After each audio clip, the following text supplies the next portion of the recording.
I'm going to show you slides with words on them. The words are associated with colors. But the words associated with colors, and I want you, once you've decided that that's a color energy that I lead with, these words identify you. You want to go to your perspective area on the mats. Okay? So, if you're cool blue, someone who is defined as having dominant cool blue energy, whatever it is, whatever they're into, could be music, could be an engine, could be a football play. Whatever they're into, they know it inside and out. They know it so well they've written a book. And if they didn't write the book, they've read every book there is, and they can probably go to the shelf and figure it out. These folks also save every email, and not only do they save every email, they know where to find it, because it's been categorized and cataloged. Okay? They're detailed, precise, analytical people. If that sounds like you, I want you to head over to blue. Dominant earth green, someone who's dominant earth green energy. These are the moral barometers of the group. They actually care. They spend more time on relationships than they do on tasks. It's more important to understand when your birthday is. And they sit and say, hey, I want to talk. They really want to hear you talk. And they won't say a word. They'll just sit and listen. They work off of other people's feelings. They want to make sure everyone else is happy. They're very selfless from that standpoint. It's all for them about people. So if that sounds like you, I want you to head to green. Sunshine yellow. If you're a dominant sunshine yellow, you've never met a stranger. You make best friends in line at the bank.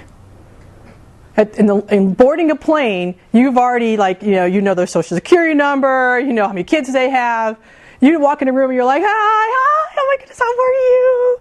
You're very dynamic, sociable people to begin with. Okay?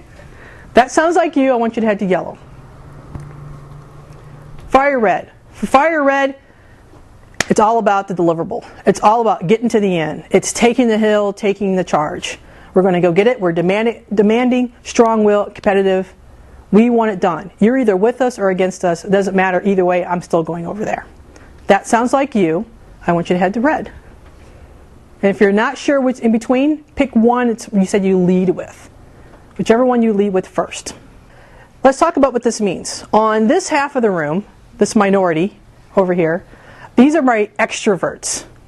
Extroverts talk to think. They can't help but talk out loud. They can't help but to tell you everything about themselves because they feel it's important. And gosh darn it is. It's about them. On this side of the room, these are my introverts. For introverts, you think to talk. You will process information first, decide which words are the best words to use, and then decide, yeah, I'm going to say that. Okay? So introverts think to talk, extroverts talk to think. So now this is what happens in an everyday situation. Extrovert comes in the introvert and says, oh my God, so, hey look, I've got this meeting to go to, so I really want you to join. I sent you an email about 5 minutes ago, so you take over the other meeting with the boss and I'll get back to you later, right? And the introvert's like, hello, hi, how are you? Or are you in my office, right? Now the opposite of that is the introvert comes over, sends a very detailed message over to the extroverts. And they've said, okay, here's all the information, sub-bullet points, dates, times, and locations. I will get back to you in 3 days at 2 o'clock when you're ready to talk about this further. And in those 3 days at 2 o'clock, they're going to come to you and they say, have you read my memo? And what did you guys do? And you forgot about it, right? What memo? You might not have even read it because it was probably too long. Now, this half of the room over here, these are my thinkers. They think big thoughts. Okay? They're always coming up with process and procedures and wondering about how something will fit together and how those things might work in they've solved problems that we haven't even thought of yet. Okay? Because they're the subject matter experts on whatever they do.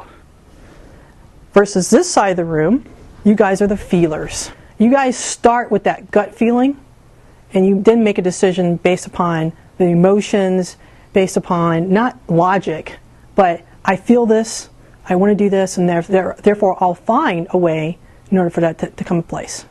Okay, so feelers versus thinkers. So we put you guys kind of in quadrants because what ends up happening is your opposites are across from you. So for yellow, your opposites are blue. So you're driving the heck crazy out of these people, okay? You walk in with these crazy ideas. Not only are you talking about feelings, which they don't do, but you're in this extroverted, crazy energy, which they don't do, right? In my blue energy, you guys are driving them crazy because they're sitting there going, can you speed up the conversation a little bit? Are you going to get to the point here soon? Because I've got like 16 other things I just thought about because I wasn't even really listening to what you said in the first place. Okay? And for my green energy over there, your opposite is red. So for green, where you're sitting there thinking about the people and the relationships, red's like, I need a decision like yesterday. And if you don't have a decision for me, then tell you what, you feel all you want, I'll be gone. Right? And for red's looking at you guys going, there's no crying. There's no emotions. We got stuff to do. We don't have time for all this. Okay? So introverted thinking, sitting so you're here, introverted feeling sits at green, yellow, extroverted feeler, red, extroverted thinker. So just knowing those 4 things now. So now we know introverted, extroverted, thinking versus feeling. Now again, we start to learn how to adapt and connect.